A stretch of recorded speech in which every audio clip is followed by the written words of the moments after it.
Hello guys, welcome to my blog number 2। तो जैसे कि देखिए सब एडिंग अच्छे making at our kitchen fast rasgulla.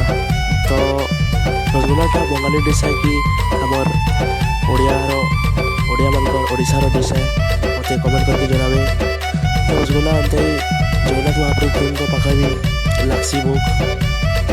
तो यहाँ बहुत मेहनत थी किचन रंधा करे सम्बलपुरी थी कहले रसगोल्ला बनाऊे। तो आसुन देखमा केन्ता बनाऊे रसगोल्ला। तो बहुत मेहनत लाग्सी गुरस के खिड़ी लाग्सी तार बाद बहुत प्रोसेस अच्छे। मुझे तो जस्ट वीडियो बनली 2-3 सेकेंड फोटो सब दे सारा पर रसगोल्ला किसी एंदा खोलता हुआ पूरा यूनिक लगुला। तो फास्ट टाइम देखली केन्ता बनास। तो बहुत लेट नाइट होता न। तो मोर भंजा उठी पड़े। तो दीदी भंजा के धरिकी गोटे हाथे रसगोल्ला बनाऊला।